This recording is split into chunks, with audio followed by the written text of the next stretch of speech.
Hey there, my name's Adam McLaughlin, and today I want to talk to you about choosing your target audience and how to figure out if your segment of the industry that you're going to serve is actually going to work. And so for this, I use a little math equation. It goes 100%, 20%, 5%. So here's how it goes. What is 100% of your target audience? Now remember, you're choosing a segment of a segment. So your industry could be restaurants, your segment could be pizza shops, your segment of a segment could be pizza shops in Ohio. I don't know why I use this example, but I like to use this example. So pizza shops in Ohio. So the first question is, what is 100% of my segment?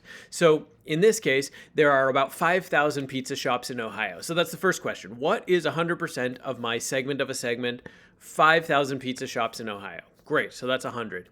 The next equation is 20%. So could 20% of those pizza shops actually use a website? So what we want to do is we want to rule out industries that are filled with franchises, industries that have head offices. What else can you rule out to make sure that that piece of the industry actually could use a website, actually could benefit from a website? So for instance, one of the brands that I worked on initially was ice cream shops. And one of the things that I realized about ice cream shops is a lot of them just use social media to promote their products, their specials, their coupons.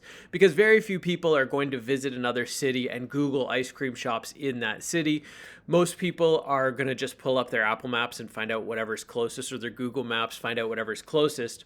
So really what they're doing is they're talking to people who already know them, who already follow them on social media, and showing off whatever the special of the day is. So the question in the 20 category is, could 20% of that audience actually use a website or actually benefit from a website? So 100%, what is 100% of the market? 20%, what is 20% of the market? And could they actually use a website? So let's go back to pizza shops in Ohio, for instance. 20% of the market out of 5,000 shops, 20% is about 1,000 shops. And since half of the pizza shops are franchises, I'm going to assume the other half could probably use a website. So does it qualify for the 20 rule? It does. Okay, so the equation is 100%, 20%, and the last number is 5%. So could I build a significant enough agency on only 5% of the market? So figuring out what you want your price point to be for those clients. So let's say $200 a month for a pizza shop website. And what is 5% of the market?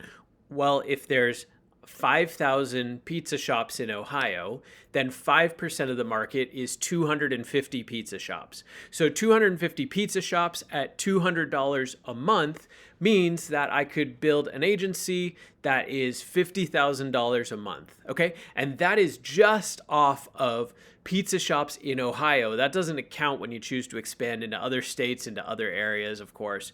But the thing about targeting is being really, really specific and being a big fish in a small pond. So 100%, 20%, 5%.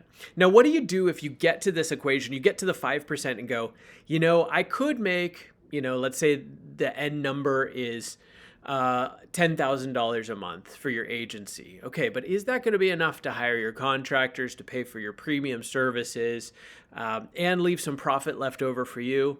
Maybe not at $10,000 a month, although for starting out, this sounds like a lot of money. But once you start figuring out those costs, you might go, nah, it's not quite right. So there's two options at that point in time, maybe more, two that I've thought of, or two that come to mind right away. The first one is you could change your pricing structure. So you could try and go with a lower price to attract more clients. You could try a higher price in order to get that gross volume up.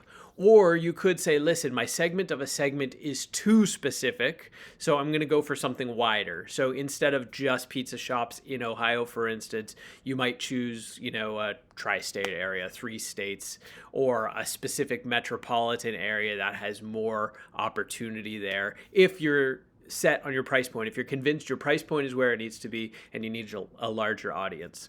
So is it perfect? No, but this is kind of my ground rules for establishing a brand, is we have to run it through the 125% rule and see what we come up with. Is this a large enough audience to build a sustainable agency? And if the answer is yes, there's a very good chance that you're going to be able to build a great agency focusing very specifically on that target audience. Now, if you have a question, please leave it in the comments. I would love to answer it for you. I would love to hear from you. I would love to hear what you found valuable and what you'd like to learn about building a recurring revenue agency. And of course, you can always check out the online course at buildthatagency.com.